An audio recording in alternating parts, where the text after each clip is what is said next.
Okay, so g'day. This is Tragic, and I'm here with Owen for the single elimination round, and it's between Frizzler and MonoWhat. Hello, hello. We're still waiting for them to load their decks. I'm just going to remind them to see their hands. Yes, just let them know. And we've had a few technical issues. That's what a lot of that chat's about, with crashing and stuff. But it looks like we're about to get started here, which should be a pretty damn good game from what we hear. Of course, we have Frizzler, who we saw in the last game, who is an ex-Netrunner legend from back in the day, old world champion. And he runs an extremely competent tactical defensive style of play, which is quite interesting to see. You can see him calculating all the odds and getting all the right money out. And of course, as you can see, he runs Wizard, which is just 2 thumbs up. Oh, it's MonoWhat, isn't it? Yeah. Mona's opted for Wizard here. Oh wait, is that MonoWhat? So we've got 2 Wizards. Yeah, we could see Wizard and then another Wizard in the next match. So this will be quite interesting. Wow. So, I thought he was going to be playing the runner, but I guess not. Okay, so.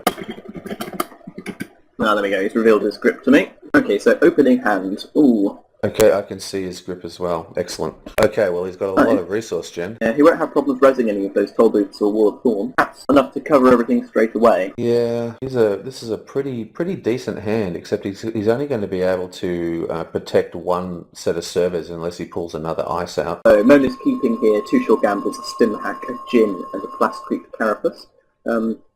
Chances of us seeing the Scorched Earth here, I'm going to assume are going to be pretty low. But I'm pretty mull heavy, so I might prefer to mull Mona's hand than keep it. But I'm pretty. I don't tend to play Anik a whole lot, so.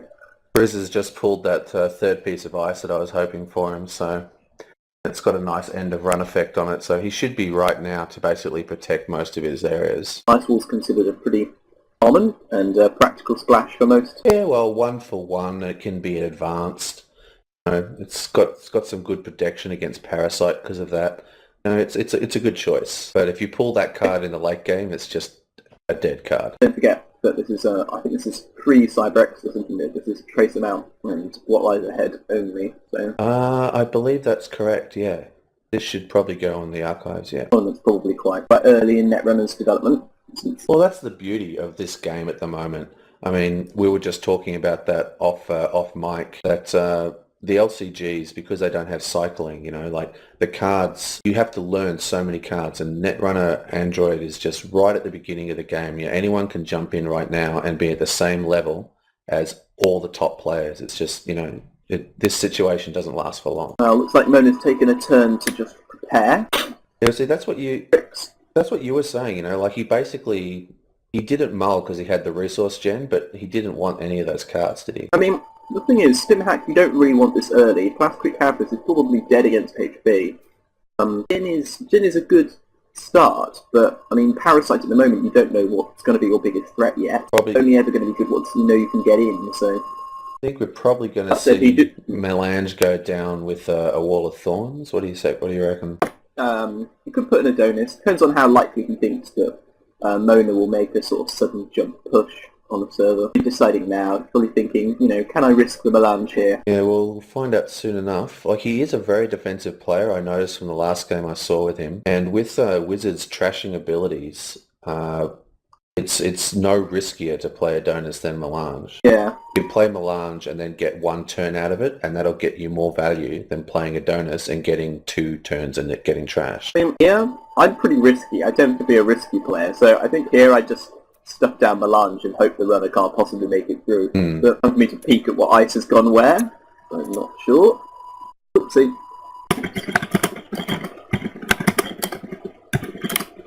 What did you do? Accidentally took control. Unfortunately, the take control option is right next to the peek options. Okay, awesome. So we have a nice graphical show of where we're doing a run. I wish more runners did that. It's a lot easier for the viewers to see what's going on. It's quite handy for the viewers, and also it's quite handy to keep the run organised.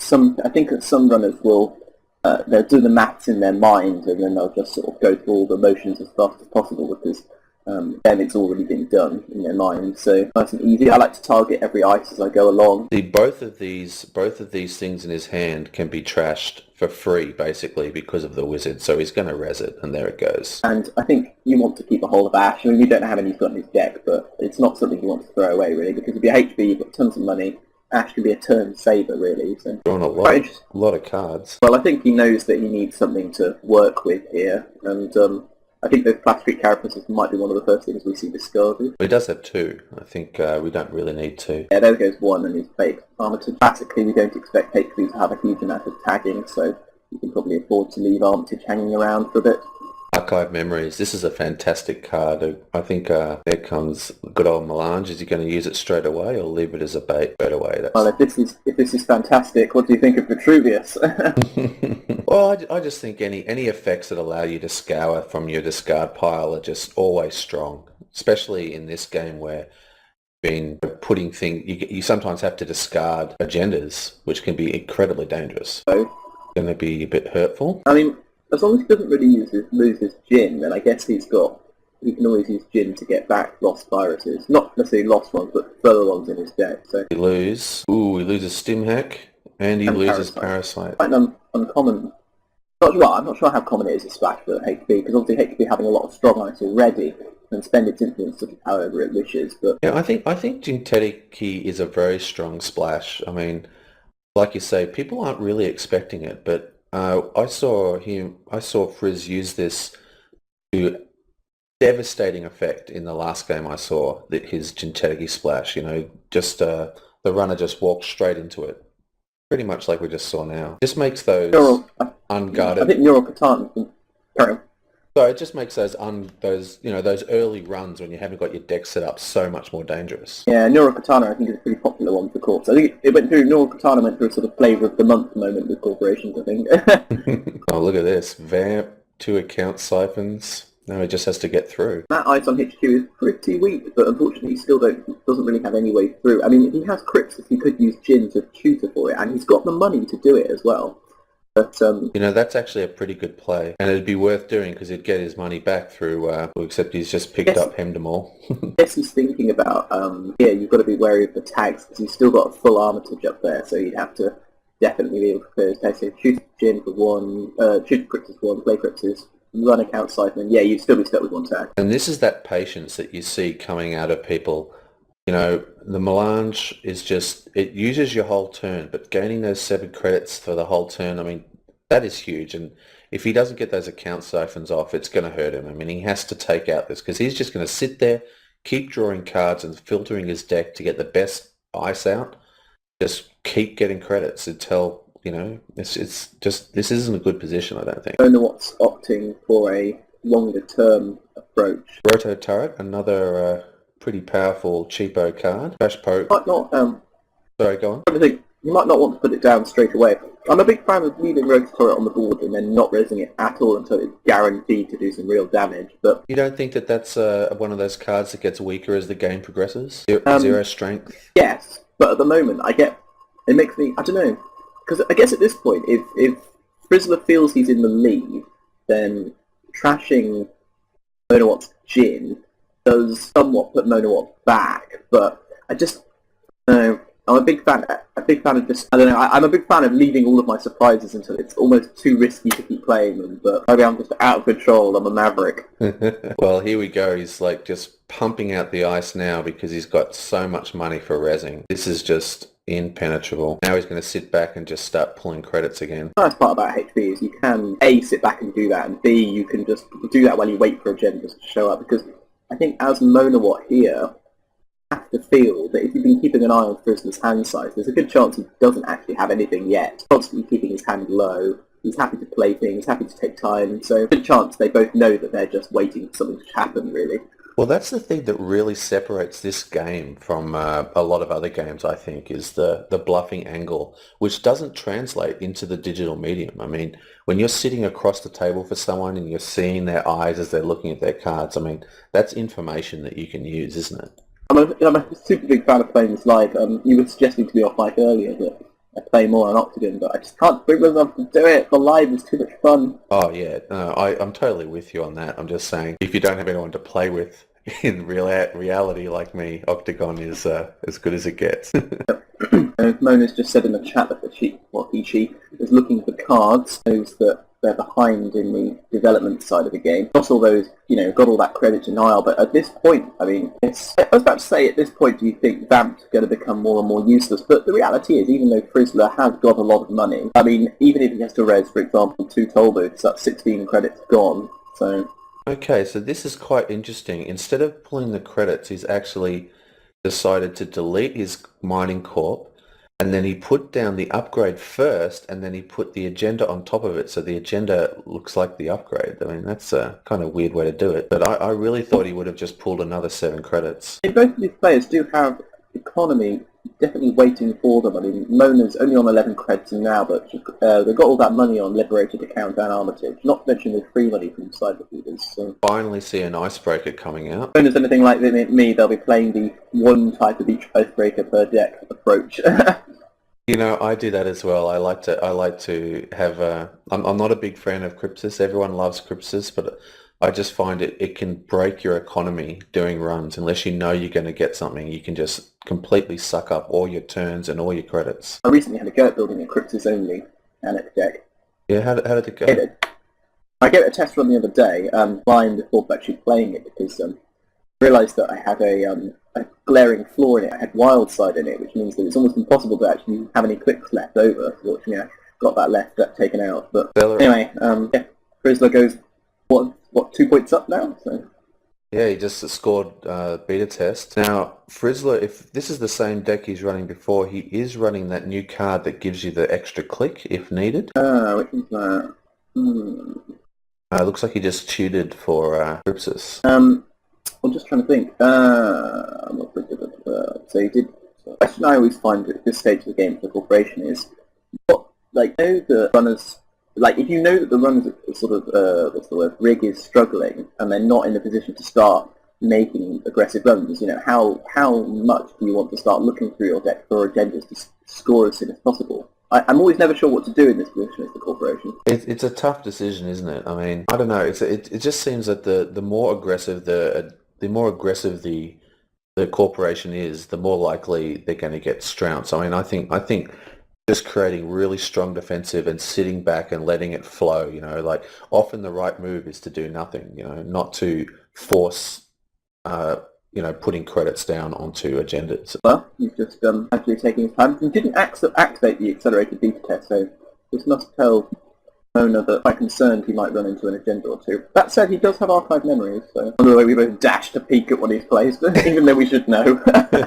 Well, we've got it. It's also for showing the viewers, obviously. That's my excuse. Yeah, I'm a surprisingly consistent fan of not peeking at anything that I play in Octagon, which seems crazy, but I've got enough memory to keep just about all the cards intact, so... What about that? Isn't there a new card that allows the corporation to swap around their ice and reorder their ice? Some set, but not many people run it, so it's almost never played, so fortunately. I mean, not only is it never played, but if I had to do that, I think I would probably start peeking. But you're not actually allowed to peek at the cards, are you? Oh, sorry. Are we talking about? Oh, here we go. The runner card. He's only got 1 click to do this. Not fussed about. Story with HP is that if you leave the game going too long, then biotic labour means you won't ever see an agenda on the table. Hey, but can he get through here? 8 creds, so he can 6, 7. 1 brain damage. Yeah, he used the cyber feeder money to pay for. Well, the corridor gets him through the barrier, no worries. So he's really the only real problem is the Hadrian's Wall. So I think it's going to cost 7. I think 4 plus 7 the cheapest, assuming he takes the brain damage. Well, he can use a click to cancel the brain damage. Oh yeah, that's true. I mean, he's going to have to take 2 tags anyway. So the nice thing about account siphon is you can play the threat and then not actually go through with the card.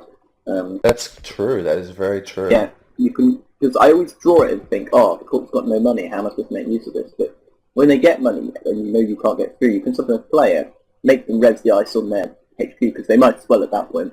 Okay, he's in. Is he going to take it, or account siphons out? The money? Goes for the money. I I guess he's just not concerned about losing liberated account. He's already taken... Oh, he used his last clip to take another 4 off liberated account, so got most of the money off of it. If you're Frizzler here, there is something about having to waste time and clicks to get rid of their economy, but to be honest with you, I don't think I can resist getting rid of an Armitage code busting with all 12 credits still on it. It seems the obvious play to me as well. Not so much getting liberated accounts, but Armitage definitely. Oh, and here's a private security force. Where to actually place this though? I hasn't had a new ICE for a while. I don't think it's really an issue, but the ICE he does have is quite solid. So. Now you can't actually trigger accelerated beta test at will. It has to trigger when you score it, doesn't it? Yeah. So he's given up that opportunity. But I think he knew that he hadn't seen any agendas so far, so triggering it now was a bit of a risk. I think which one of those things. I think in this instance, I'm probably just trashing Armitage code busting, maybe taking 2 credits. Mind you, that said, he knows his HQ is vulnerable at the moment, and he's only got. Might actually see if he can draw. But he's going to take some money. Yep, there you go. Just couldn't resist it. No one could. No one could possibly resist that play. In real life, I'd just see those 12 tokens stacked high, and I'd be like, I want to push that stack over. Viewers at home, if you target a resource on Octagon, I think you can use Shift or Delete, and that will do it for you, and take the 2 money in credit clip off you. Yeah. Doing it the long way here, but... Okay, so there's an opportunity to score. He's got the money to get through into his HQ again.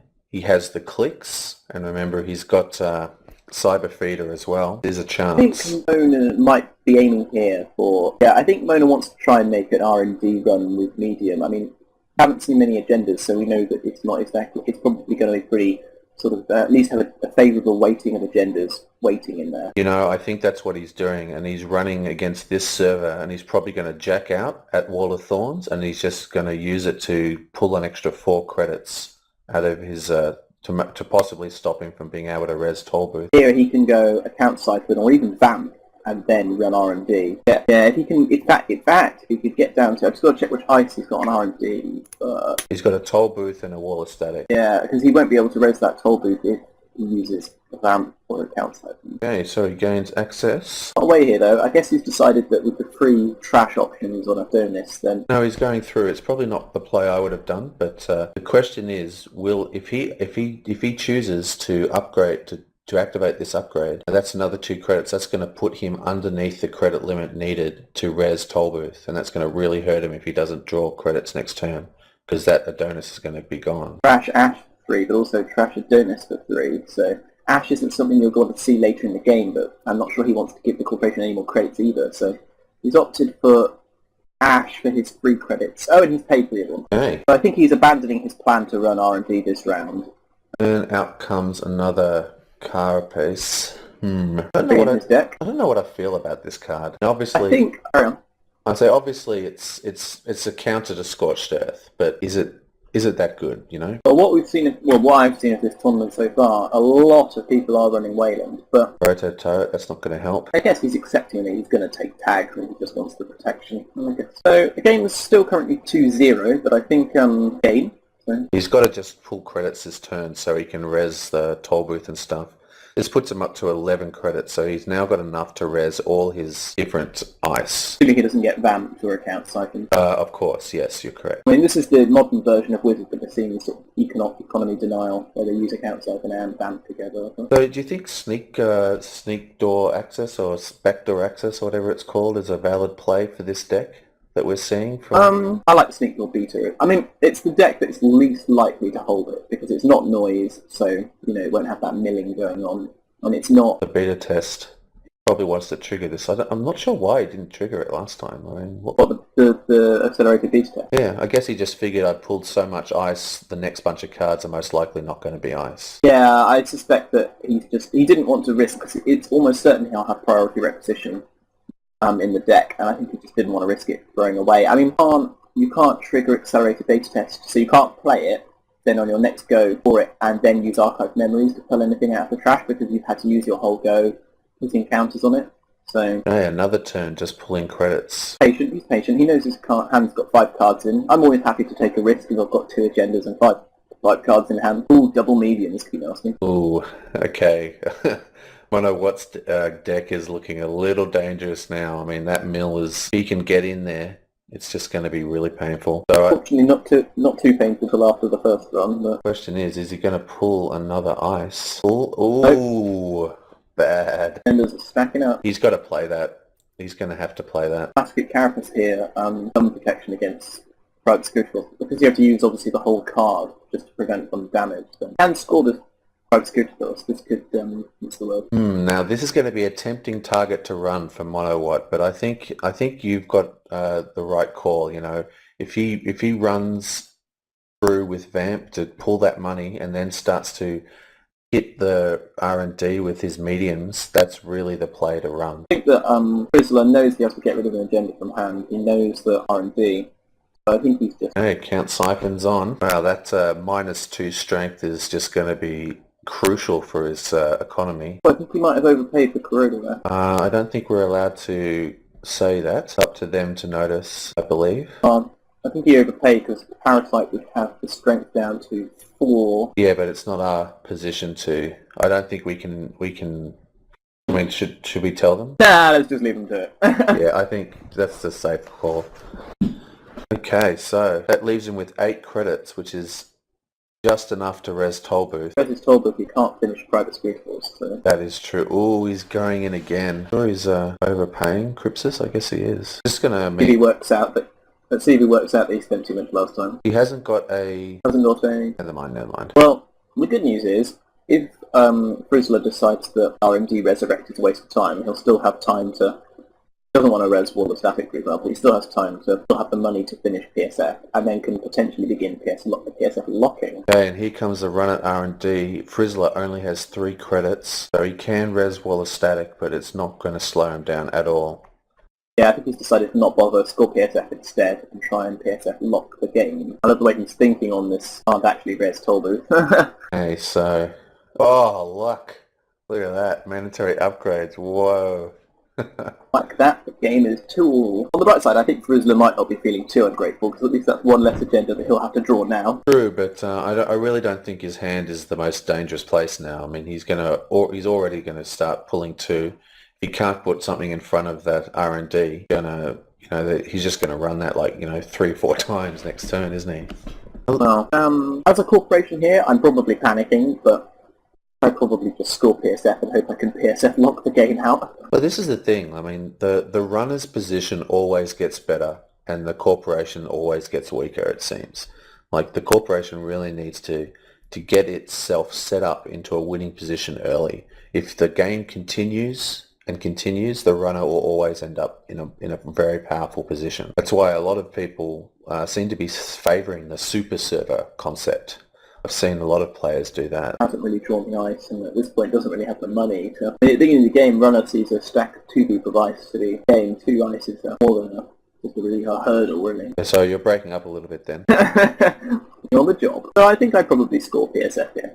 I don't really know why. I think I'm just looking for any excuse to start using it on my over-tagged runner. Well, I mean, he's got the credits and he's got the clicks. It does... I mean, Wizard can clear 4 tags in a go. That will cost him 8, so he'll still have 2 tags left over, assuming he spends his entire go clearing tags. But actually, he can't do that because then he won't have enough cards. He's got 6 tags. If he scores this and he doesn't get rid of a tag, won't he be able to actually kill him next turn by just tapping him 6 times? 3 times and 3 times? So he can do 1 this go, which will put Wizard to 2 cards. Obviously, Mona will draw a card to keep himself on 3, and use his 3 clips to get rid of 3 tags. Then it will go 3 down again, then he'll go 3 up 1 tag, 3 down, 3 up 1 tag, 3 down, 3 up 1 tag. I think it will take about 4 goes to get out of it, but it looks like I decided to not go that path. I'm not sure if this is that... Go on. As much as I like the idea of putting Rotor Turret here, although actually the Crypsis maybe not so much, I'm not sure this is really much of a good play, because you can't res most of the ice on there already.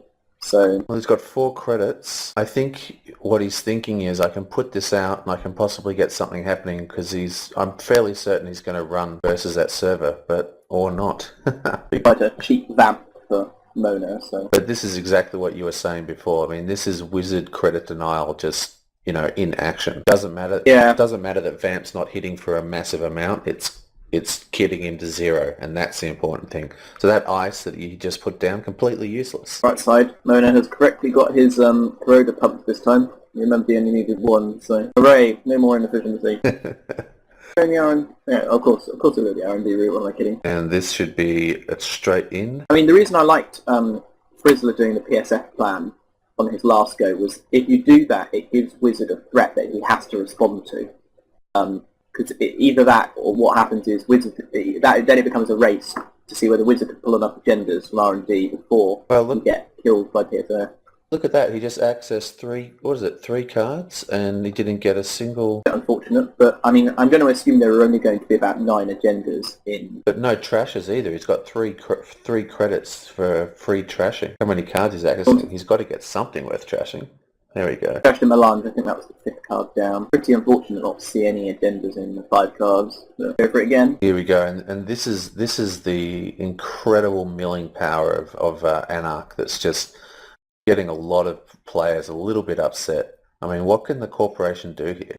I still maintain I think Frizzler should have scored PSF, because at this point that would be something that I could respond to. It would dictate Wizard's strategy to him, rather than having Frizzler respond to... Oh, absolutely. At the moment. He would have had, like you said, he would have had to use clicks to fill his hand up and take his tags off. You know, it would have really given him more time for Frizz to put his servers together. Now Frizzler can't even score that. He can only take credits and hope that he doesn't get account siphoned or vamped again. I mean, we know that Mona's got another vamp, but hopefully our ex-European Netrunner champion can bag. I mean, after all, there's still another game to go, so... Well, let's not call it yet, but it's not looking good, is it?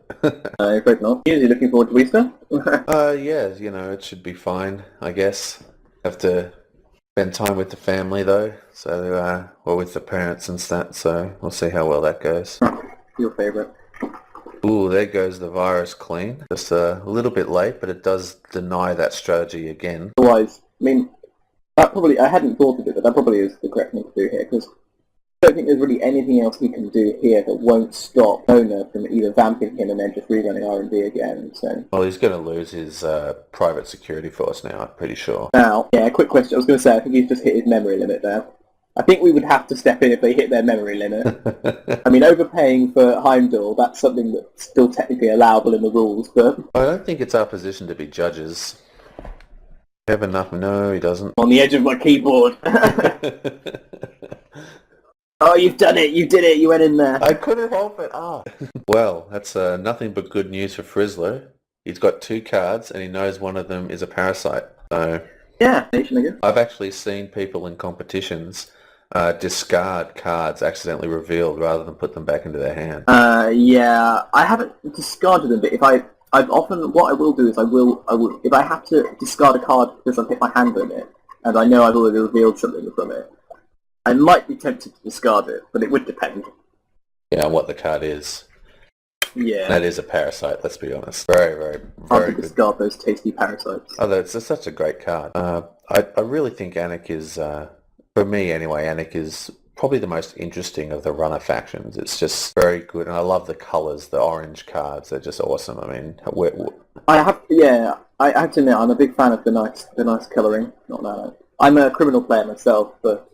Criminal is definitely powerful. I think the majority of the players in this tournament are running Criminal. Oh, I just run Criminal because I enjoy the game style much more. But... Okay, I think they've got everything back together. So it looks like Mona will go 4. I think from an early game, Mona here went from an early game struggle to making a good mid-game push here, so, well... Well, that virus scan really shut him down. I mean, he's going to lose his security force. I mean, I think you made the right call that should have been scored. This should have been scored and, you know, out of the way, but that virus scan really... Can't see it. What?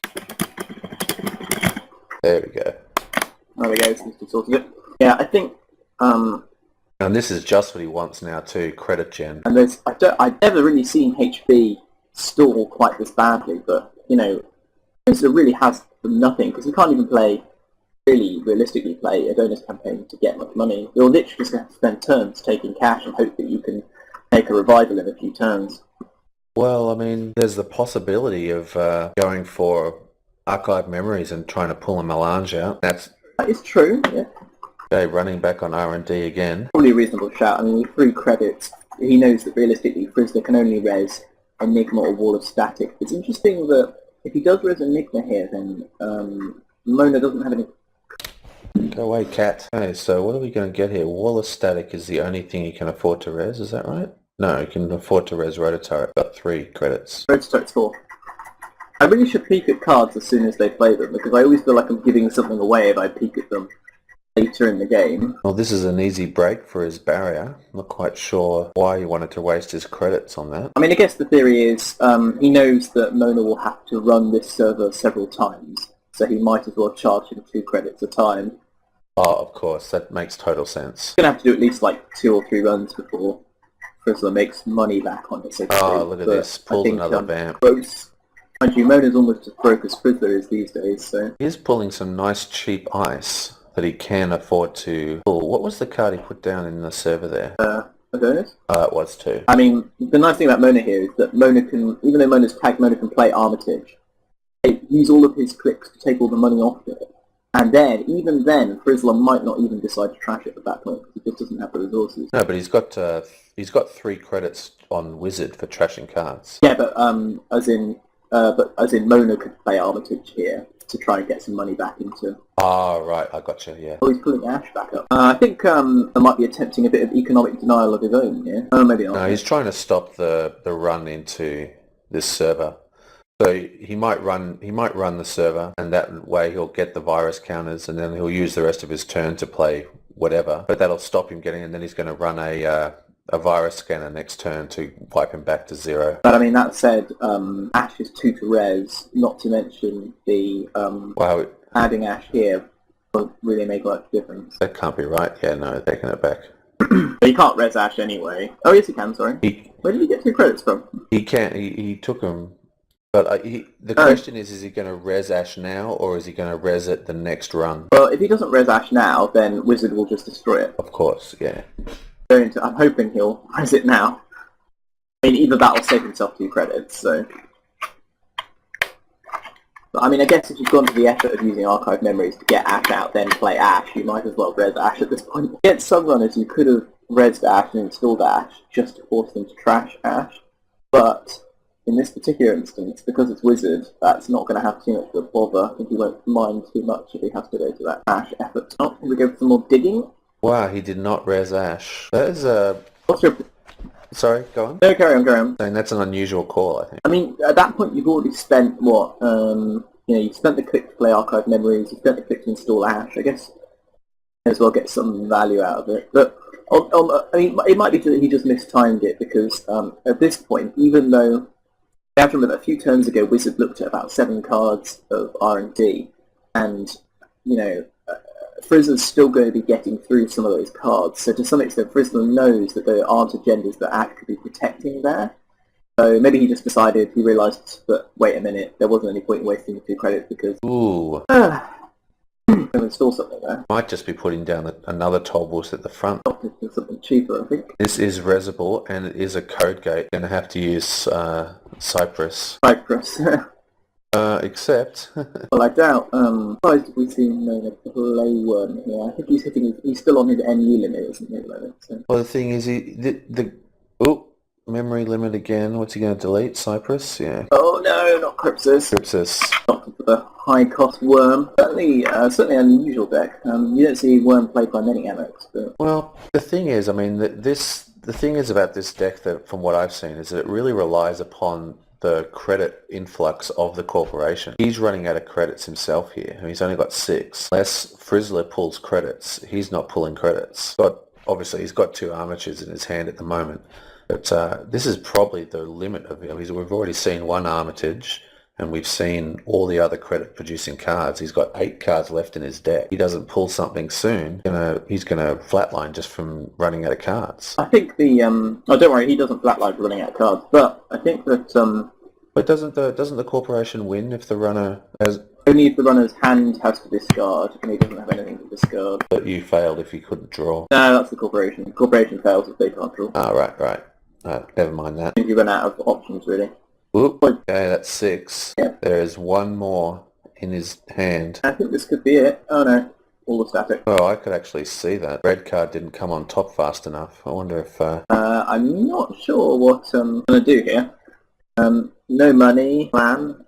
I guess he could play accelerated beta test here. Owen doesn't want to go to the expense of pulling it out. What do you mean, trash is a donor's campaign? Yeah, and then just hope that he can get accelerated beta test through in the next round, because he doesn't have to res anything on that server. I mean, it will cost Mona 6 with Wizard to get through Rotor Turret, so at this point... Oh, that looks like exactly what he's doing. Yeah, I think this is probably the option at the moment. If you do the accelerated beta test and are successful, I mean, at this point you have to take a risk, so I guess he'll probably... Oh, but even if you... Oh yeah, no, it installs the ice space up, so I think he has to just hope that he can... Although the likelihood of that happening, given that Wizard already has gone through, 7 or 8 cards of deck. Well, he's only got 3 credits at the moment, so, Frizz is now stabilizing. He has a chance here to stabilize his board.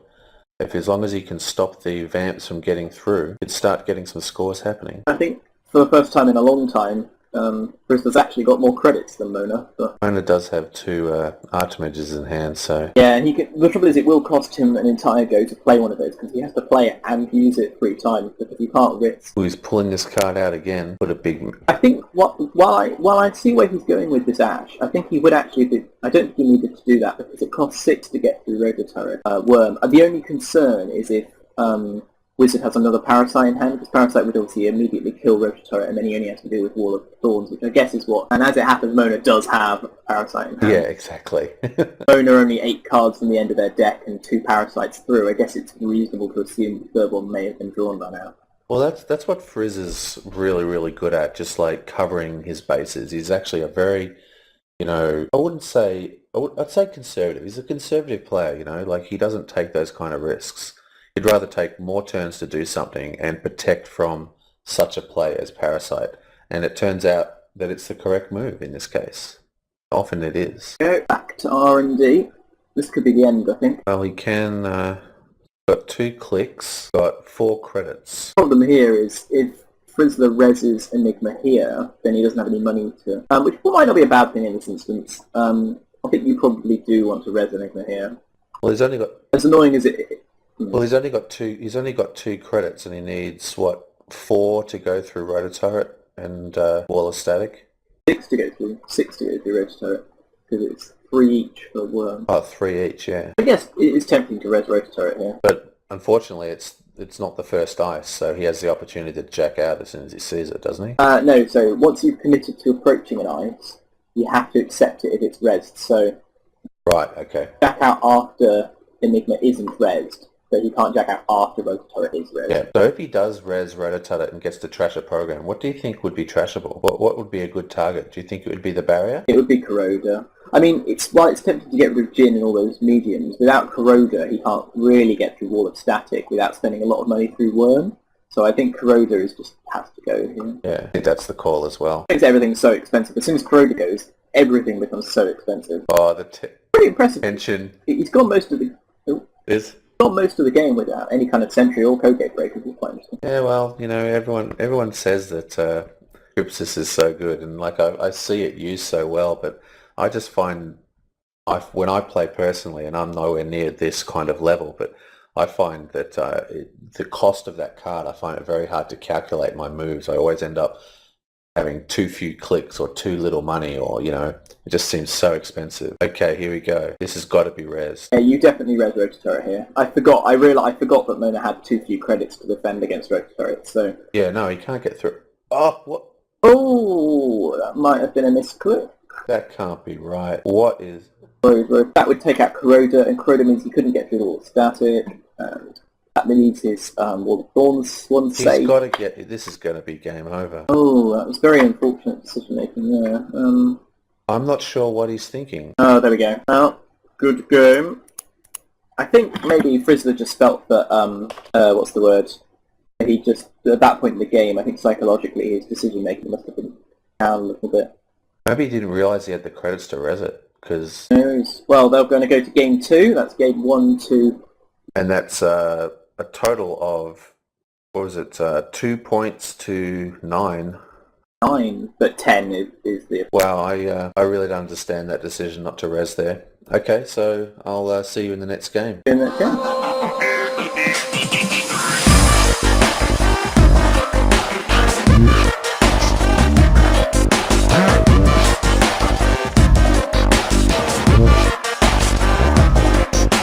G'day, this is Tragic and I'm here with Owen for Game 2 of Frizz versus MonoWhat. Single elimination. Again, and going into this match, Mona has won the first match and only has to score 2 points for a tie here, or 3 points to win. Yeah, there was quite a surprising end to the last match. I'm not quite sure the reasoning behind it.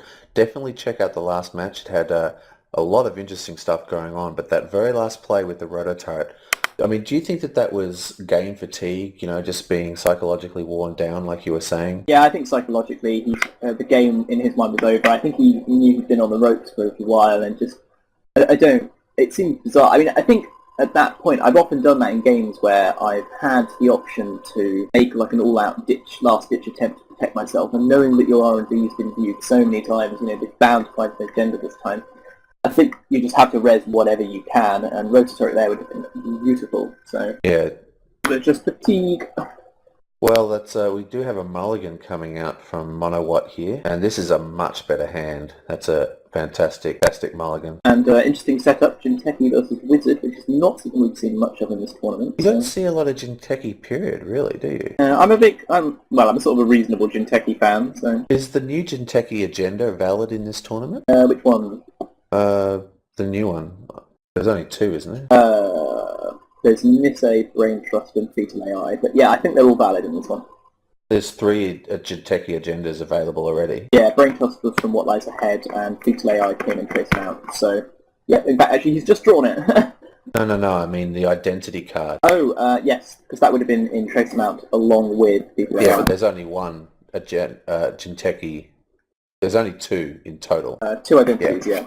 Do you remember off the top of your head what the second ability was? It's the one that means that you have to run a central server before you're allowed to run a remote server. It doesn't have to be successful running a central server, just you have to make one run on a central, then you can make runs on remote servers. Yeah, I think that's a very powerful card. I mean, you're basically removing a click from the runner. Quite controversially online. I think at the time of its release, a lot of the cards necessary to support the strategy weren't available. And I think now that we've seen a few more packs come out, obviously not in time for this tournament, but now that we've seen a few more packs come out, people are starting to see ways they can put together decks that will down. I mean, in my opinion, you could do things like, you know, Ichi and things, you know, Boris and HP click Concealing Ice to try and get those clicks down even further. But back on this game, he's opted for the Neural Katana on HQ option. Neural Katana just took out a Parasite, Cyber Feeder, and Corridor. It's always a bit of a pain to lose an Icebreaker in the first round. As long as you're not playing the one Icebreaker for each type in the deck, type style, then hopefully there should be some more corroders deck. It's possible that he's got a Deja Vu which you can use to pull it back out. So there's still plenty of options. I'm fairly certain he's running Deja Vu. I actually saw him running his Wizard deck recently. He does know that... Oh, ouch, my head. Got a bit of feedback coming from you. Are you still online? Yep, still here. Anyway, where are we? So 2 agendas in hand at the moment. Neither of them particularly easy to score. Ooh, and that's the real problem you get when you're pulling cards.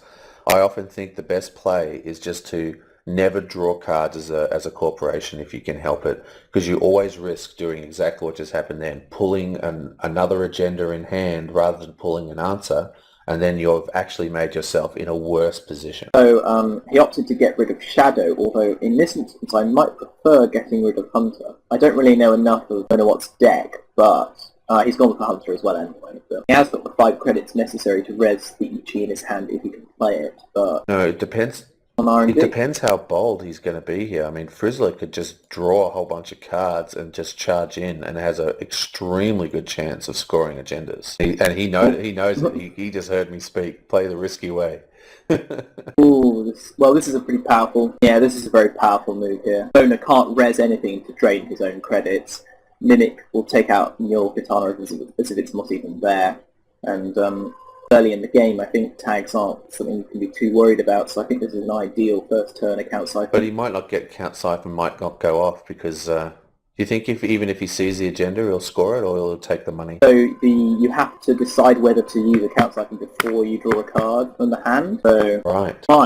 Yeah, he triggers a siphon. Yeah, but now he can just run. Now he can still just run HQ as many times as you like, because Mimic will obviously completely ignore Neural Katana. He runs again. He's going R&D this time, but that's because obviously he's got no rezzing power. Asmona probably doesn't feel too uncomfortable letting Frizzler see a card. R&D's already had 3 agendas pulled out of it, so I'm sure he's not too fussed about having a look at one. No. And this is the heartbreakingness, this the heartbreaking power of this game. What to do? I mean, the decision to run an R&D or HQ, neither of those decisions are wrong here, but one of them would have scored pretty much, and one has a low chance of scoring.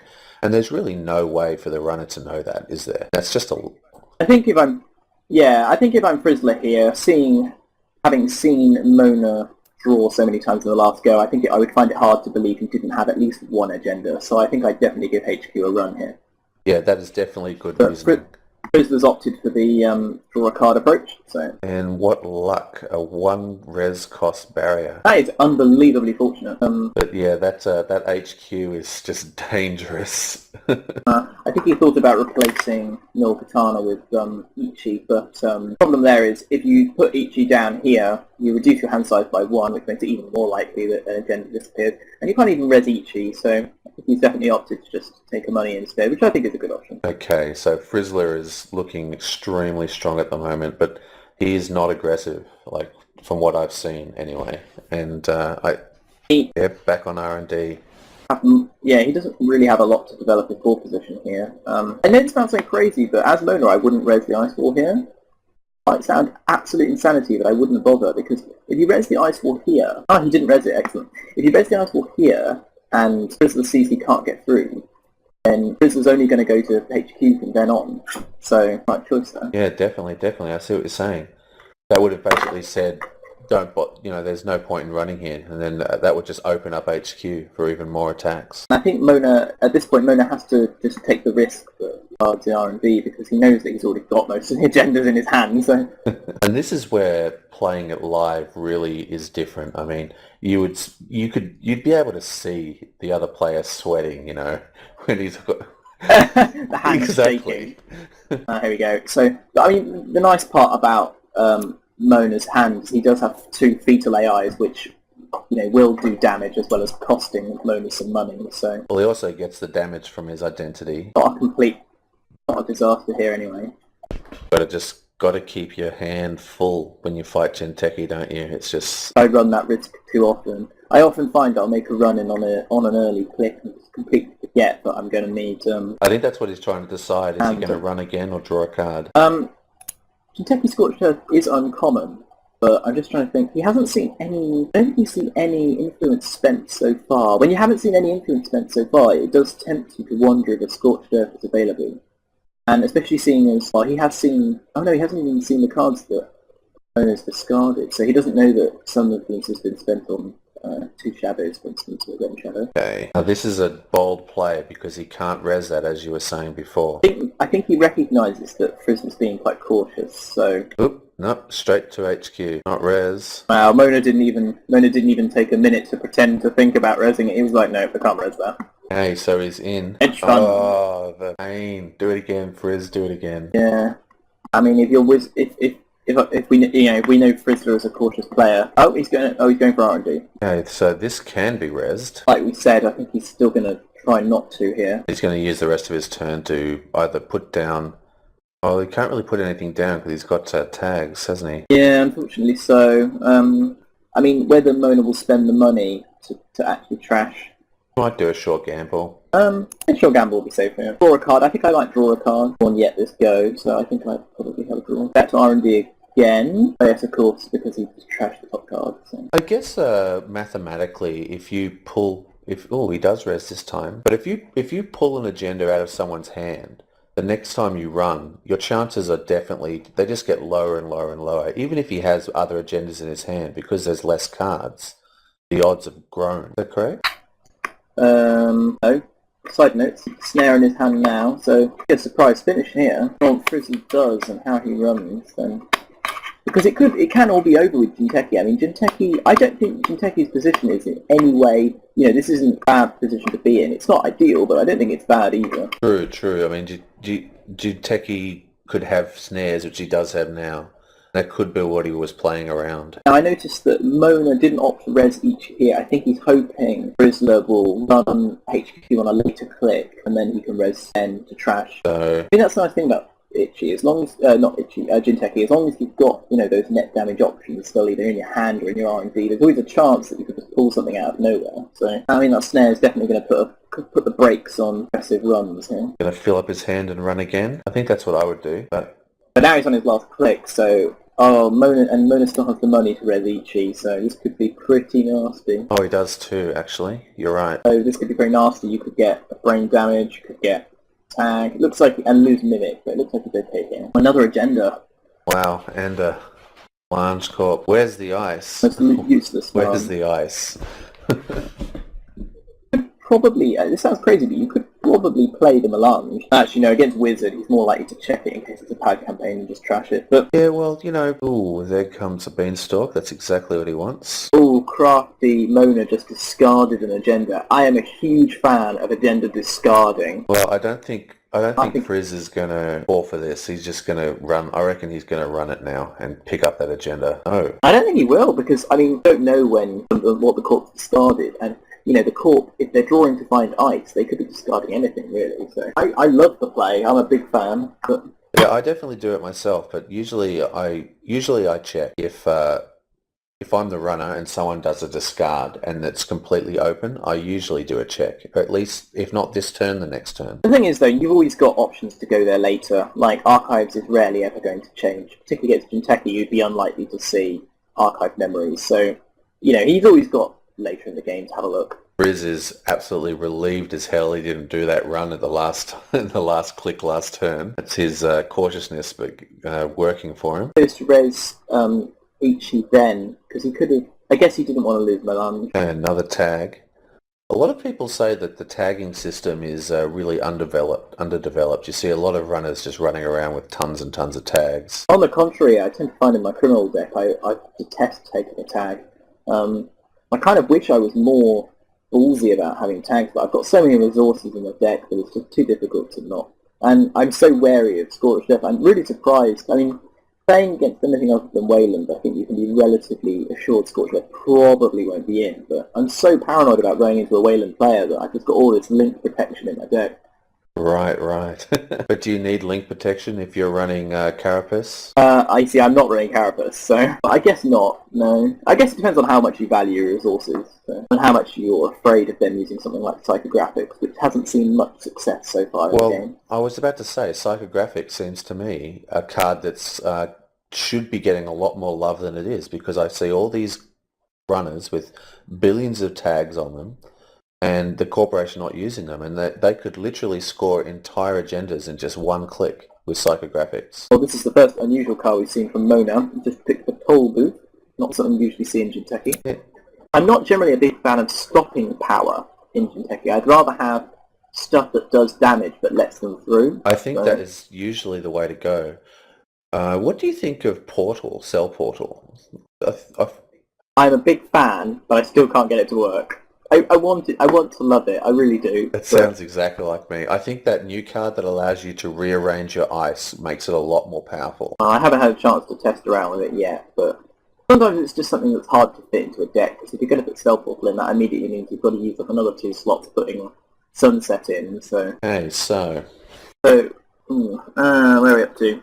I think developing their board, Ichi and the Ice Walls slowed Frizzler down. Obviously he's got to find some way of... We didn't see any data suckers in MonoWhat's deck, did we? No, data suckers are usually associated with noise and parasite heavy decks. Well, he was running 3 parasites. Although that said, parasite's pretty good regardless of whether you're using data sucker or not. So, I guess he's just... yeah, he's going to stick one down here. The nice part is there's a good chance he might run Archives here. And if he does, he'll pick up a free point, which is quite nice. So. Now, is he going to run? Is he going to run an Archives to get a free virus counter? Yeah, Mona puts a little smiley face, he knows what's coming. Boom. The what? I mean, while this does look a little bit unfortunate for Mona, we have to remember that Mona only has to score 2 points to tie here. So if Mona can just find a piece of strong ice, smack down, miss A, and advance it enough, that could, that's the game tied already. So I guess it depends whether we're going to see Mona go for a long game or not, because Mona, ideally, in a long game, would want to play Melange here. But it depends whether Mona wants to get to those 2 points now, or whether... Well, it's a hard call. I mean, there's enough agenda points in his hand for him to lose the game if he spends all 4 clicks running. Look, he's got nice credit gain. Frizzler's in a strong position here. It just seems that poor old MonoWhat's just not pulling the ice he needs to be able to defend himself at this moment. Second Melange for him, which isn't ideal. He's playing it patiently, he's just taking his time. I think he knows that at the moment they can't really get into anywhere for cheap yet, or just can't get in. So I think he's happy to spend a turn or two just waiting for something to come along. There's Deja Vu. Awesome. And MonoWhat does have the 8 credits needed to res Tollbooth, by the way. So Frizzler could go Deja Vu into Corroder and play it, but that would take 4 credits. Just going to pull credits and run on HQ would be my guess. I probably won't run now. He's down 2 clicks, so... Of course, Itchy. Yeah, down Itchy. HB splashes into other factions are really powerful, I think, because they allow you to force the runner to run at the beginning of their turn, which does make a huge difference. And I think Ichi in particular is probably one of the most common HB splashes, because it's so, it's only 2 influence. For a lot of corps, 5 cost to res isn't extortionate. And it's a really powerful effect, and it uses up their turn, so yeah, it's a big favourite. Going for it anyway, though. Here we go. Decided he'll risk. He did pull the credits. Like he won't have to face... I think what he would have done there is perhaps... If MonoWhat hadn't resed the first ice, then I think he would have just jacked out. But MonoWhat has now got no money, and he does have a Deja Vu. Isn't, what was in the graveyard again? It was a Corridor. Corridor, yeah. Okay, and here comes Melange. Wow, Mona's got all 3 Melange, so I think at this point Mona's happy to just play one and hope he can get a turn out of it. Because even if this one gets trashed, he could play another one. And playing against Jinteki, if you see one Melange trash it, and then they play another card face down, and, that could be a snare this time, or it could be another Melange, so... What do you think of this Trick of Light card? I've never really seen this card's function go off very well. I mean, how often do you have multiple advancement tokens unless you're advancing ice? I think that's why Ice Wall's in this deck. I mean, Ice Wall's a pretty solid card in this deck, but I think that's why it's in this particular one. Right, of course, I see. So he can just load up a few, and then if need be, try and rush an agenda through. But actually, he could... he doesn't really have the money to start advancing, that's the problem, so... Exactly. Because if you advance Ice Wall here, you're either announcing that you think he might have a Corroder, or possibly announcing that, I don't know. Well, you'd think that would be a weird play, putting out Melange completely unprotected like that. I mean, it's possible that he could be extrapolating that as that he has more Melanges in his hand, like you're saying.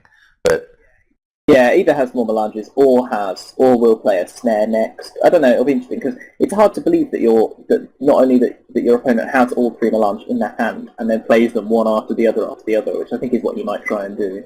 About Corroder here. Yep. Oh no, gone for Parasite. Oh no, he's thinking. Oh no, he's gone for both. Yeah, Parasite and then Medium, yeah. He's only got 8 credits to his name, though. We've got options. Well, he's going to Parasite Ice Wall and then play Medium.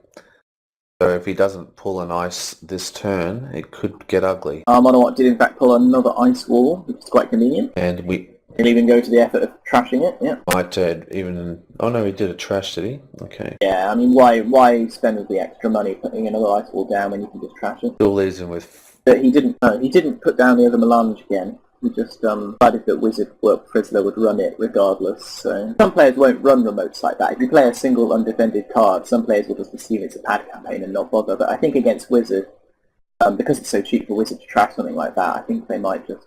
I think that's one of the really good things about putting cards down like that. You can put them in an undefended server and people just go, well, it's actually going to spend me money to trash that card. But still, trashing the card is usually the right choice. I mean, you can't let the corporation's credit gen get out of control. But most people will generally want to let the corporation res pad campaign and then trash it. So. Exactly, yeah, absolutely. Oh, here comes another one. He's going to pull out the Parasite yet again. Going to pull out the corridor. Only got you can only pull out either 2 viruses or 1 other card, so you can pull Parasite, but I don't think he's got a second virus to get out. Of course. Now, if he does the run now, because of Data Sucker, would that trash that card? Yeah, but unfortunately he's all out of actions, so wow, another agenda here from Mona. Very unfortunate. Wow, and look at that.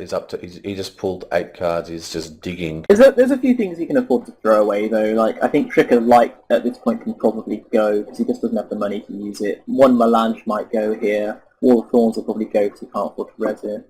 Although that said, if you're going to get rid of Wall of Thorns, you might as well get rid of Chum instead, because Chum is fairly useless without something in front of it. Yeah, I think Chum is the way to go. You don't want to put an agenda down again, because if he's just going to discard so many cards, a fairly good chance he's going to do a run on Archives. Doctor can still Wall of Thorns here, and I guess he might discard Light 1 Melange. He did indeed. Wow, 3 agendas in hand. The good news is that means that he doesn't have to fear Frizzler's medium play, which we're probably about to see. Oh, no, he doesn't have the money to play medium, so he's just going to straight up run it. Okay, going to repeat that, or is he going to play out? Oh, he can't play out Armitage because of the tags. So this is the difference between his deck and MonoWhat's deck. MonoWhat's deck is much more like a criminal deck in a way, isn't it? It's like fully sucking the money out of that credit denial. But it seems that Frizzler's hasn't got quite that same ability. I think Frizzler's playing his deck a little bit more like how a Noise deck might play on the Wizard, because I think with some of the newer expansions, Cyber Exodus and the Study in Static, then I think Wizard's economy, ability to destroy stuff is becoming more and more useful as more high-cost assets come into the game. But I think at the point of the release of Trace Amount, I'm not sure how practical Wizard's ability was at that point, so he may have been better off with Noise here, but we'll see. He's managed to get rid of some good... I mean, Mona made pretty good use of Wizard last time round, so... Akira Wannabe. This is a great card. It's a great card if you can play it and afford to res it, so... But he doesn't even have any ice to use it with, really, at this point, because even... No, but it's a good one for him to keep in hand, you know. Like, I don't think we're going to see that be discarded, because if he does get into a position of stabilizing, then he's going to want that card to res those powerful ice. And it's also because it can be placed down as a bait, you know, because you can put it down, it can look like an agenda. Yeah, this is true. Unfortunately, most techie agendas are 4 advancement counters to score, 5 advancement counters to score. If they're using PSF, that's obviously another 4-1. Only Brain Trust is a 3 for 2, so annoyingly, bluffing abilities in techie have gone down a little bit, but obviously they have... For most of those agendas, they'll have to put at least 1 or 2 counters on and then pass it over for a turn before they can fully score it. So, development from Frizzler. Frizzler's drawn Cryptus here, which is quite handy. Still. Wow, MonoWhat's on the deck dig. Totally. Deck dig. What do you think he's digging for? Is there something that you can think of that's going to get him out of this hole? I assume he's just looking for really cheap ice. Frizzler still doesn't really have many breakers. I mean, I'm always a fan of not installing a breaker until you need to use it, because there's no point in letting the court know you can break it if you can avoid it. But go on. So maybe he's just looking for cheap ice. Maybe he thinks Frizzler can't break anything, and all he needs right now is some cheap ice. But he's obviously not drawing it, so... But he's been drawing so much. I mean, Frizzler's got to know. He's drawing and drawing and drawing, and he's discarding, and he's not putting down anything into his servers. So now that he's got Cryptus, I'm pretty sure we're going to see a run on HQ again. I think MonoWhat should probably have just taken credits here, possibly. It must be quite frustrating as MonoWhat, knowing you only really have to score 2 points to tie this match, but... Oh, I know. That's what's so painful, isn't it? It's a fairly brutal game. Yeah.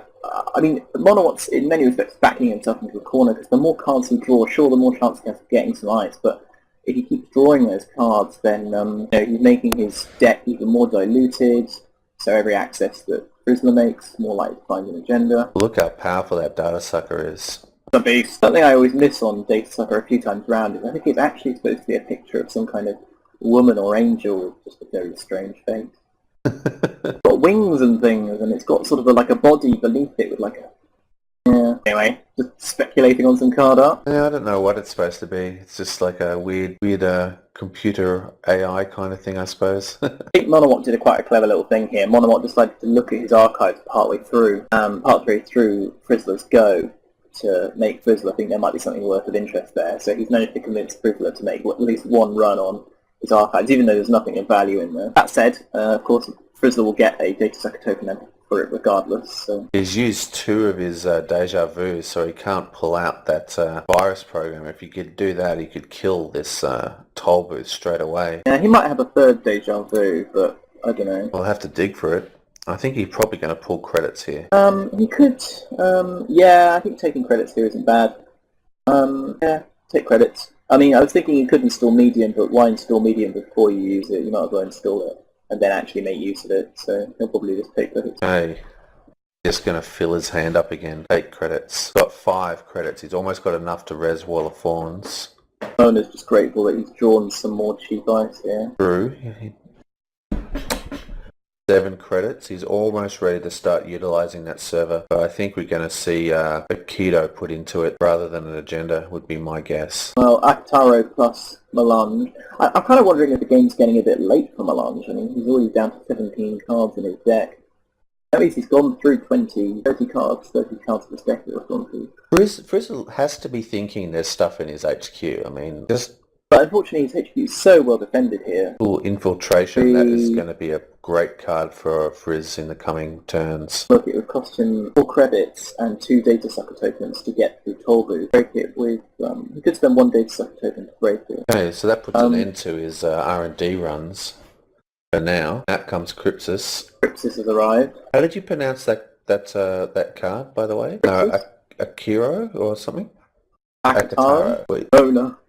I think Mona has to just... I think you have to take credits here. Yes. You have to take credits, and I think you may have to just discard Toll Booth. Much as we love Toll Booth, I think you have to discard it. Or play... You could play it and then just take credits, but... Or play Akitaro, yes, but I guess he doesn't want to lose it at this point. He doesn't want to lose it, but he would have the chance to res it. But I guess, yeah. Because he could res it. There we go. And this is going to look like a very tempting run for Frizz. I think you have to know that the agenda pressure is building up, and Mona's managed to build up a sort of reasonable amount of credits here. Well, he's got 8, so he's got enough to res his Wall of Thorns. Just thinking that if he spends all of his data sucker tokens, then he can actually get through this Wall of Thorns fairly cheaply. And the beauty of this move is that if he does run, and Mona does res Akitaro, then obviously you can't jack out, so you'll have to just deal with Wall of Thorns and then realise that it was a sort of semi-wasted run. I mean, you can trash Akitaro after. Yeah, but the point is he's still going to res Wall of Thorns for 2 less, so it's a win. Going to use... res here. Yep, we're going to see the res, because it's going to use data sucker tokens, like you said. It's using a click for Crypsis, it's using Crypsis points. Otherwise he's going to get the damage, and Frizzler's got some pretty nice cards. He has enough cards to just take the damage on the head, but I don't think he's going to choose to do that. I think Frizzler's best option here actually is to take the damage, because there aren't too many cards he doesn't mind getting rid of. Probably doesn't care enough about Akitaro. He doesn't want to waste all those data sucking tokens, basically. I know it's easy to sort of just run archives several times to get those tokens put on them, but having to spend runs building up tokens on data sucker and spending large Crypsis, it's just a bit of a nuisance, really. But the more I think about it, I think you're right. I reckon take the hit and leave the suckers on data sucker, leave his credit pool, then he has the ability, possibly in the future, to run through Toll Booth. I mean, he's got to have another Parasite, maybe another Deja Vu in his deck. like he's going for the brain. He's going to go and... Well, you know, I actually think that your call was actually, again, the correct play. I still don't think this is all bad either. Like, I mean, because he can easily run archives for the next 2 clicks just to build up a few more tokens on it. I don't think this is the end. And I think he's only at the moment he's only put 4 credits on. Yeah, he's going to spend a little bit to pump credits the rest of the way. So not using them all up. But it's just, I mean, I'm just looking at his hand, and he could get rid of 1 Djinn. I mean, the infiltration is not essential. Well, none of these cards are essential. The only real card that, I mean, Stimhack is very, very dangerous to use against Shinteki, but still, Stimhack to me seems like the only card that's indispensable in his hand. As in, look at his board position is so good. Djinn isn't really going to help him that much, is it? He's already got his data sucker out. He's got his medium, I guess. Yeah, that is very true. Actually, I hadn't thought of it that way. Make right calls without thinking. That's just naturally attuned. Too much time reading Board Game Geek's forums, yeah. That website, Yeah, passing back. that website is insane, isn't it, Board Game Geek? Leaving the Netrunner forums for even just a week can mean coming back to 5 new pages of the threads. But it's not just Netrunner. It's just every single game that isn't a computer game that's the best place in the world to go for. An amazing website. There we go. 1.2 installing. Find out what this is. It's a toll booth. Oh right, yeah. Which is Res unable to res, and he's probably going to put down Melange. You might be thinking about taking this back, actually. He wants to get that Melange out. He needs some credits. If he can get like 1, maybe 2 turns of Melange Corp, then that could be a real win for him. And he decided to keep the toll booth. Hey. Frizzler? It's got an in. Not that it's much use at this point. If I'm Frizzler, at this point I think I just R&D. I mean, it's so cheap. There are agendas in HQ. Looking at MonoWhat's deck, he's got 15 cards left or 10 2-point agendas, which is a common run for a Jinteki deck. 10 agendas. We know that there are 3 in his hand. We know there are 2 on the board, but 5 are gone. That means there's 5 agendas still left in MonoWhat's deck. There's 15 cards. That's 33% chance. Fine. 15 divided by 3. Yeah, I'm surprised we didn't see Medium go down. He's got no memory. Medium can be hosted on Dinge, can't it? Genie or whatever it's called. How do you pronounce that? Yeah, can we put on Jin? Just an expensive outlay to get Jin down and then get Medium down and then break Ice Wall. It's quite an expensive outlay. And here it comes. That was such a good call, I think, by him to waste all his data sucker tokens, because this Parasite would have been a huge card to draw if he still had. Be able to get rid of that toll booth would have just been fantastic for him. But it's still easy for him to... It'll be easy for him to rebuild those data sucker tokens, so... Oh, he's crashing Jin. That's quite interesting. Well, I think this is the right call, because he can now run on R&D, and it'll trash automatically because of data sucker and Parasite. But is he going to play... Well, he's only got 1 click. Might hold off. It would be a lot nicer to have Medium out if he's going to start doing this. Yeah, I have a feeling he's got such a huge chance of pulling an agenda here, though. Enormous. He's better than 1 in 3, I think. Drum roll. Not 1 today, Nope. no. But, I mean, if he had Imp here, he could then trash that, whatever it was, and then go again. So, doesn't, so he's just going to take the turn off. Pass it back over to MonoWhat, who draws Trick of Light, which is what obviously he would have seen. Trick of Light, at this point, an even more useless card. I think he's lost all 3 of his Ice Walls at this point, so... Well, I guess that'll just be another discard. He does have another Neuropatana. That is pretty easy to break. I think at this point I play Melange. I know that might sound crazy, Well, but I think...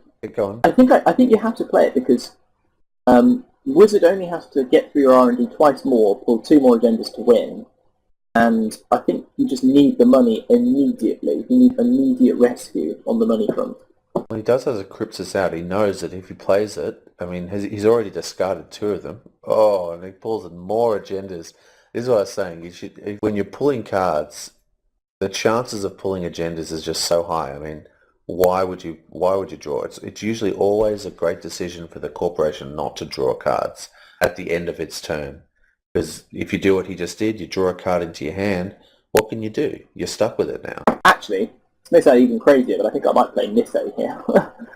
Actually, no, that gives him 2 turns to load up on options, so Nisso probably is not that great. At least with Melange you can... Well, Frizzler doesn't really know it, but if he stim hacked through into the Jinteki, he'd win the game right now. No, he's only got 4 points. Oh, he's only got 4. I thought he had 6. I thought he had 6.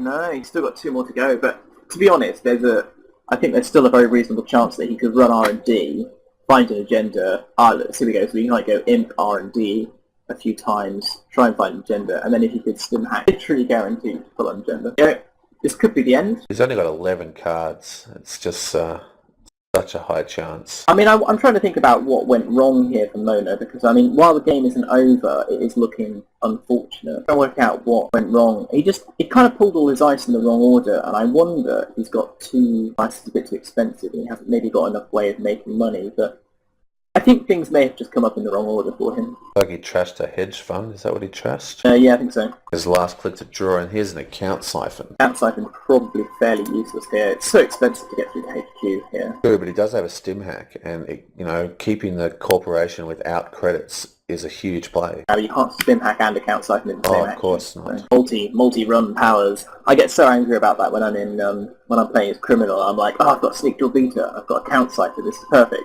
It just never works. You always think that when you always think it when you got it in your hand. Makes me so sad. I'm like, no. I think how poor I could make them. Okay, so he gets an Enigma out. That's not going to slow him down. I think at this point it's Desperation Tunnel in the valley of happiness, as they say in poker. I think I'm just trying to think what Frizzler's actions here are. I think Frizzler will just hard not to just run R&D. So I want to say he's so close to winning. I mean, I'm just trying to think. There's 1, 2, 3, 4, yeah, 6 agendas out. So there's 4 agendas still in MonoWhat's deck. 10 divided by 4 is 2.5. So that's a pretty crazy good chance of finding an agenda. It's just so surprising. He's been running R&D for the last, 4 or 5 turns? And he hasn't put out... He's had medium that entire time. I think medium's rapidly becoming a bit defunct, I guess. And he wanted to save the extra memory slot. But mind you, he seemed pretty willing so far to just trash programs willy-nilly. I mean... Well, I was a bit surprised to see him trash Jin so quickly. Because that was effectively... giving him more memory, wasn't it? Yeah, I guess his cards just came up in order, and he does have second Jin. It's just unfortunate he had to waste the money. Okay, so he's given himself a click. Now he's deciding where to go. I believe he's thinking about stim hacking into HQ.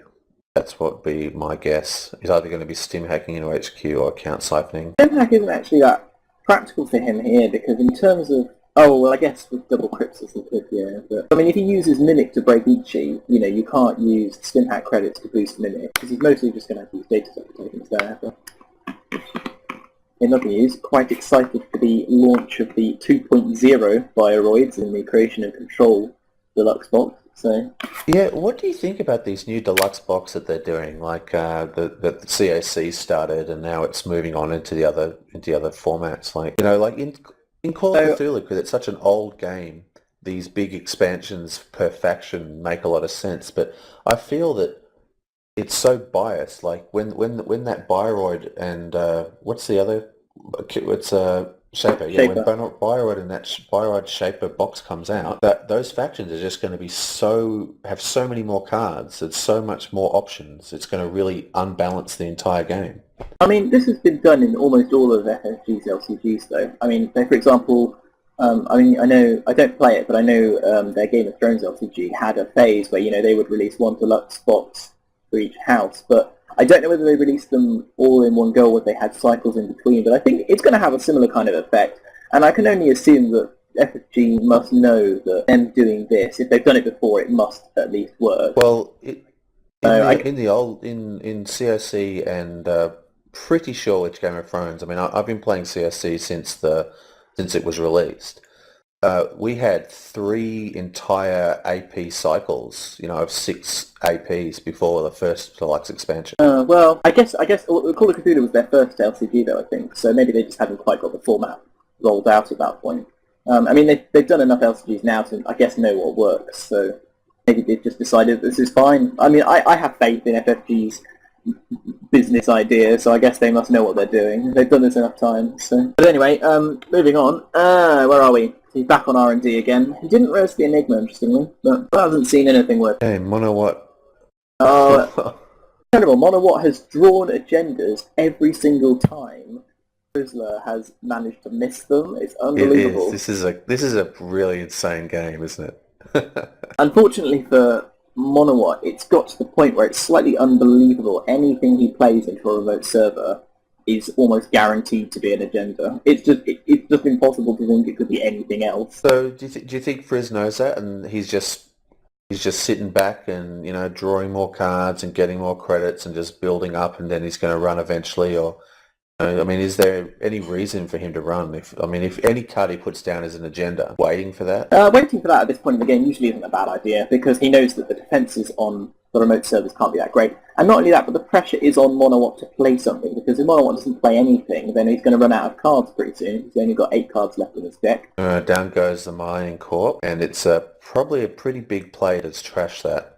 Those 7 credits are really going to go a long way. At this point, I think MonoWhat needs those. I mean, I guess what is going to happen, I expect, is MonoWhat's going to attempt to play agenda after agenda after agenda in a hopes that they can options over R&D. What has he got here? Frizzler's got 4 strength on his data sucker. He's got a token on Crixus. He's got a token on Imp. A lot of damage here. And MonoWhat now has 8 cards in his deck. Does it?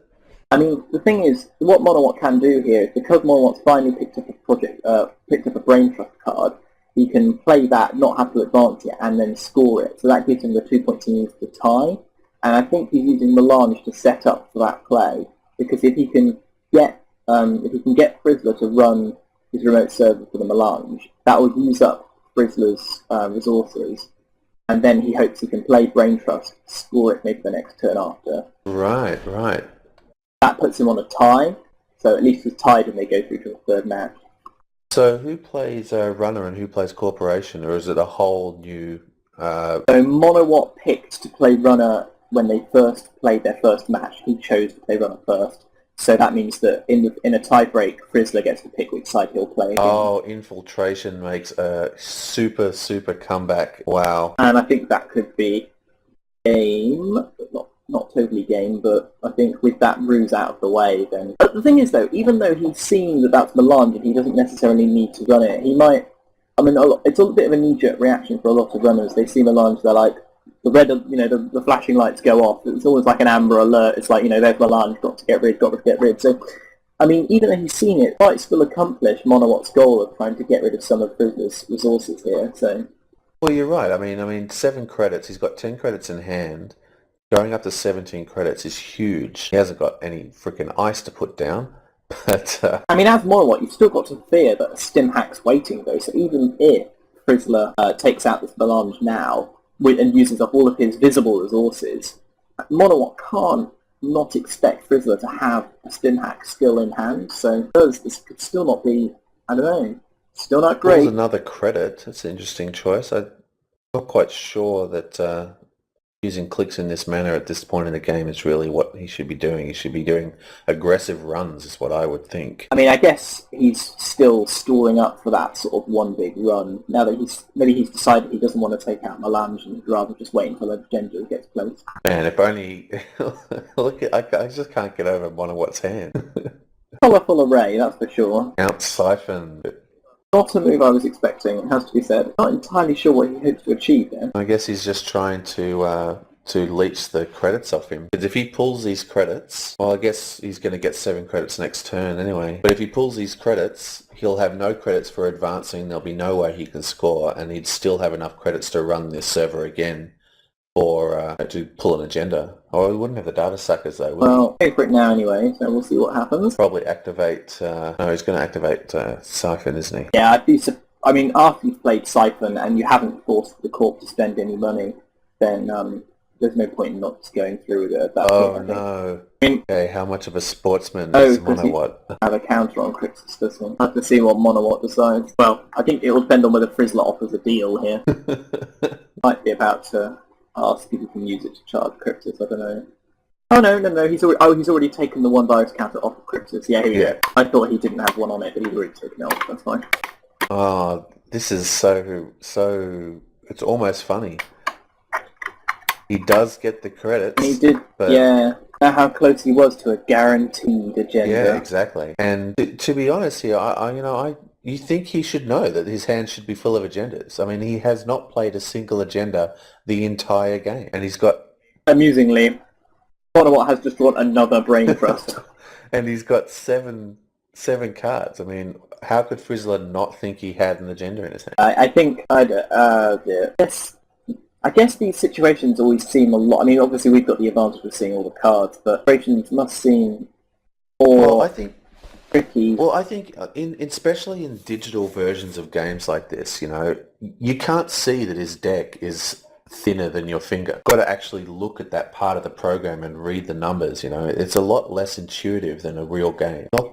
Then you have to go and pick up 7 of your cards and stack them in a pile to see how thin that really is. Exactly. He's going for R&D. Unfortunately, I pretty much think, let me give a quick count, 5, 6, 7, 8. There's only 2 agendas left in R&D, assuming that one's still hiding in archives. So 7 cards to go, that's a 50% chance of finding an agenda. 7 divided by 2, 2.5. Okay, who's a virus counter? Another peek. Oh, didn't find an agenda. Funny thing is, if he stim hacked HQ here and then ran archives, I think he finished. He's got 1 click left. He's got 2 stim hacks now. All of the power. We've got to see a stim hack on archives next turn. But this is the way Frizzler plays. He no matter what the choice is, it seems it's always this really conservative, slow playing. You know what I mean? And often it works for him. Like, it really works for him. Well, looks like... Because even though he's taking longer, is his position actually getting worse? And the answer's no. I mean, I guess the only issue is if he overspends his resources and doesn't have... This is true. But that's the only drawback. That's a pretty strong drawback. But MonoWhat's position is getting worse every turn, while Frizzler's is sort of the same. I'll be interested to see if Frizzler runs archives here just to stick a counter on Data Stacker. I don't think he expects there'll be an agenda there, but... there you go. Yeah. I expect he's probably doing this just for the Data Stacker counter. He's going to encounter a feeble AI as well, which is going to cost him 2 credits to steal. Well, he's got that money, and that brings him up to 5. MonoWhat, I think MonoWhat has to play something here. Has to do something. Guess what I might do here is play 2 Project Brain Trusts, as crazy as that sounds. 1 in each server.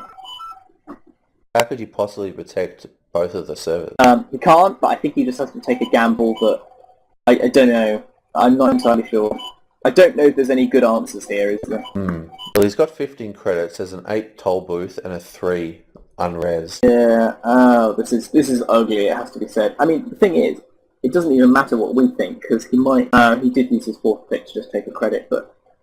Okay, so what's he pulled? He pulls an ice. Finally pulls an ice. It is a code gate that can end a run, and it's cheap to res. Here it goes. Not the move I think I would have made. Quite surprised to see him make this move. Okay, so Frizzler has the power to get through this if he stim hacks. I don't really see why he wouldn't stim hack here, because if that's a Project Junebug, he'll lose 2 cards, big deal.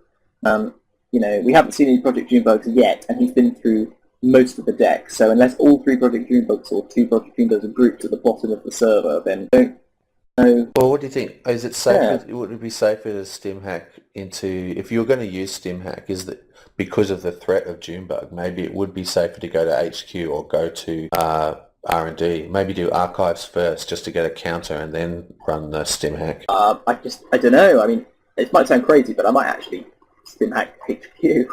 This late in the game, with so few agendas played, unless they're genuinely the last 4 cards, brackets they're probably not, then I think you can fairly safely run HQ and have a 3 in 4 chance at the least of drawing an agenda.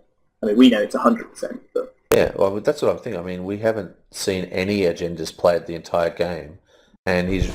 And you don't even... You don't need to even run the risk of running that remote. I think you can just run HQ, and as long as you know you can get through, then I think you've probably won here. Yeah, well, I mean, the funny thing is, he probably has enough clicks. No, he couldn't do both, because Cryptos requires charging in between, but... But if he can score, score this agenda, if he does not get this, if he does not win this turn, this agenda will draw the game for him. Yeah, I think MonoWhat will be out. Yeah, I think this will be it. There we go. Yeah, I think MonoWhat is out here, and we'll advance, which is interesting, because, you know, Frizzler only had 2 points in that last game, and he's pulled this back on the MonoWhat here. So I think that's a concede. Well, that was a very strange game. Yeah, I think both of the players were probably feeling the pressure there, at least MonoWhat definitely was, but what went wrong, really? So even though it was 1 game all, the agenda points actually favour Frizz, which surprised me, because I thought MonoWhat's deck was a lot stronger for the runner. Yeah, but hey ho, I mean, I'm not convinced by, maybe his Jinteki deck just doesn't focus enough on net damage. Maybe there's split options for other things like toll booth and things. But no, I'm running a very similar Jinteki deck to his, so You don't run Tollbooth though, because Tollbooth is awesome. No, I don't run Tollbooth. The problem is it's 6 influence to run 3 of them, and you've got to afford to res it, and it's just so expensive. Unbelievably expensive. That is true. So I find it very difficult to it's not... Yeah, I just don't like taking the risk, I think. But to play, I prefer to play without, so... I think I'm running the same deck, no enough. I'm with you though. I want to find a way to get Cell Portal working. And if you Cell Portal, dedicated server and Akatara Watanabe, you could reduce the cost by quite a bit for one res of it. Okay, so Frizzler's just going through the motions here. He should be able to get through this really without any problems. Yeah, I'm pretty sure this is a courtesy. Hey. Oh, they were just working out the final bits of maths, I think. Entry detected. Wish it played an alarm sound. That would get so annoying if it had like a little beep, beep every time somebody That did would that. be annoying. It would get so annoying. It would be annoying. But no, DB0 has done a fantastic job with this plugin, I think. Yeah, finish up. I've got my good game programmed in, but I can't. Just reaching for the enter key. And that's a wrap. Well, this match took an hour and 35... Well, given we had to get started a bit late, and 2 hours 15, I think. That game was crazy. Really did fear Aggressive Secretary, and that's true. Oh yeah, Aggressive Secretary is a fantastic card. I'm not sure I think I had it, or I think I had it in my Wayland deck for a bit, but then I think I controversially took it out and replaced it with Ghost Branch. Good card as well. Less used, but quite good, I think. At least if you're going for sort of tag and bag. True, but you really feel that tagging is a valid strategy at the moment?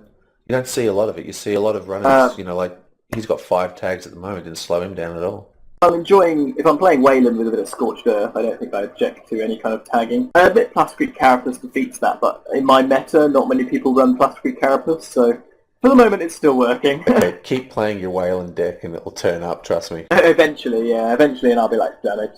But then I'll just score agendas normally, so it's still optional. Okay, well, thanks for watching, and tune in for more. Check out DB0's YouTube channel. He's going to be posting many of these type of videos. We're just filling in for him.